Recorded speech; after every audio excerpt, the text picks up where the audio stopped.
ফিলিস্তিনে গাজায় যেভাবে আমাদেরকে মারা হচ্ছে, এই ভিডিও ফুটেজগুলো দেখার পরে ঘুমানো যায়? চোখে ঘুম আসে?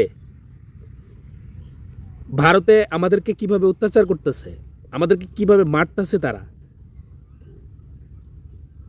এগুলো দেখে এগুলো শুনে কি ঘুমানো যায়? গাজায় যেভাবে আমাদের সন্তানকে মারতেছে, বুঝতেন রে ভাই, যদি সন্তানটা আপনার হতো তাহলে বুঝতেন। আরে আপনার সন্তানের তো একটু পিঁপড়া কামড়াইলেও আপনার কষ্ট লাগে, আপনার সন্তানকে একটু ছোঁয়া দিলে তো আপনার মাথা গরম হয়ে যায়। আর আমার মতো ভাইয়ের সন্তানকে নৃশংসভাবে মেরে ফেলা হচ্ছে,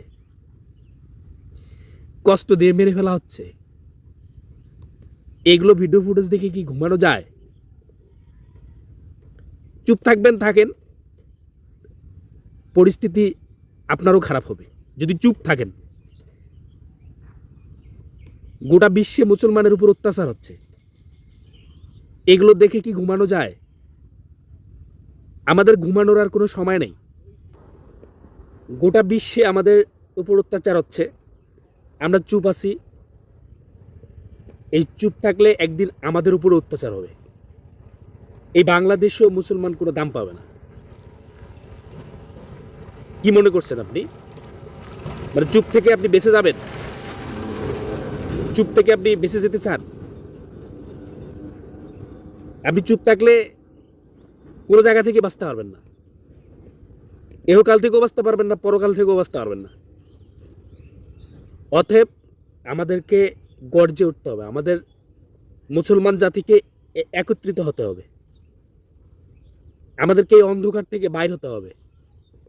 আমরা আর মরতে চাই না, আমরা আর এভাবে লাঞ্ছিত হইতে চাই না। আমরা হয় শহীদ হব, না হয় গাজী হব। আমাদের কঠিনভাবে শপথ নিতে হবে, আমরা জীবন দিয়ে দেব, তবু আর এভাবে লাঞ্ছিত হব না।